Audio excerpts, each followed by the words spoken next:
in terms of the controlled substance schedule. So the drug molecule, if you look at this, right, so this is, again, has specific chiral centers. We are looking at two chiral centers here, right? We have one here, we have one also here with hydrogens. One is pointing towards you, the other one is pointing away from you. And there are some chemical properties related to this twin system, which is probably the cleavage of this bond that becomes a diol, right? So that's another possibility with this drug molecule.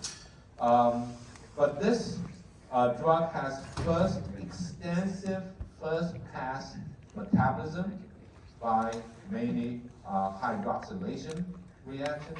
Hydroxylation happens there. So this is actually, in terms of numbering, so this is the 11th position, because the numbering starts from 1 here, and then it goes through the ring, 3, 4, this is then 5, and 6, this is 7 here, 8, and then this is 9, then 10. After 10, it goes to the substituent that gives you the 11 at this position. So this is actually one of the major metabolite and still an active metabolite of this drug molecule. So this is a synthetic and a synthetic compound, synthetic natural product, right? A synthetic version of the natural product. So this drug is used in 2 indications. One is CINV, not responsive to other drugs, to other conventional antiemetics.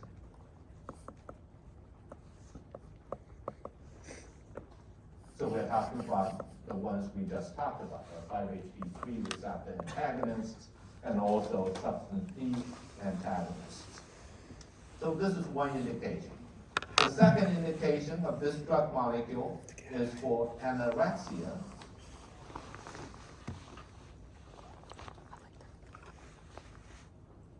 So for anorexia, associated with weight loss in AIDS patients. So specific indications of this drug molecule. So we're talking about in AIDS patients. And of course, you probably have seen in movies in other places that anorexia in AIDS patients, they're associated with weight loss. So these are the 2 indications of this drug molecule. This can be used for the treatment of nausea and vomiting associated with chemotherapy, but only in cases where patients are not responsive to other conventional antiemetics.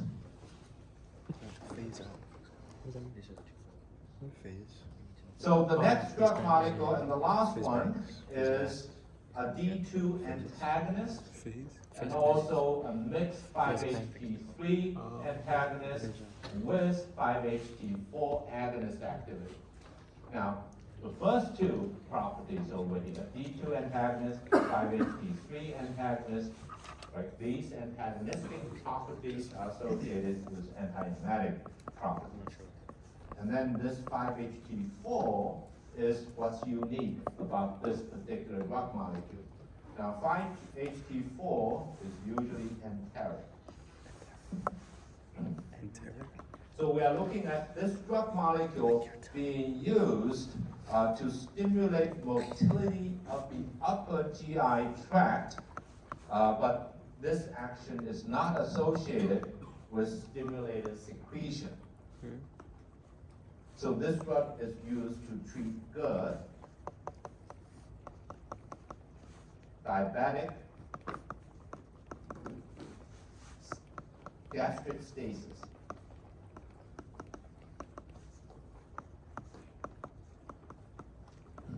So these are the 2 conditions. Somewhat GERD itself is a reflux, of course, disease, right? So that can be kind of associated with nausea, vomiting. But in this case, it's more of a reflux. And diabetic gastric stasis is the two conditions that this drug is used to treat. But the exact mechanism of action is unknown, but it could be related to the three properties we are talking about here: D2 antagonist, 5-HT3 antagonist, and 5-HT4 agonist activity. So this last one is mainly in the enteric portion of it that can probably help kind of move the fluid stuff around in the GI tract. So it actually moves down without causing more secretion. But this drug has little or no effect on colon, right? Little or no effect on the colon. But it can produce sedation and depression. So that's related to this, and depression as a side effect of these two, of the drug molecule. Looking at the structure of the drug molecule, if you remove this chloral substitution and methoxy substitution, the rest of the structure is procanamide, right? So this is just procanamide with an amide in the middle and a tertiary amine with diethyl groups on the nitrogen, and then the para-amino group. Of course, procanamide is an antiarrhythmic agent, and of course, this drug is not used as an antiarrhythmic agent. So this is vidoclomide. So this is vidoclomide.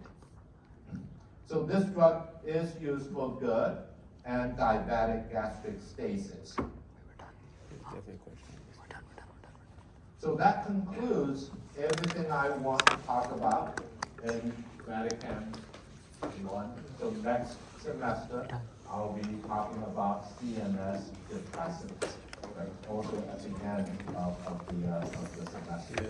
So before you go, I do have one last poll.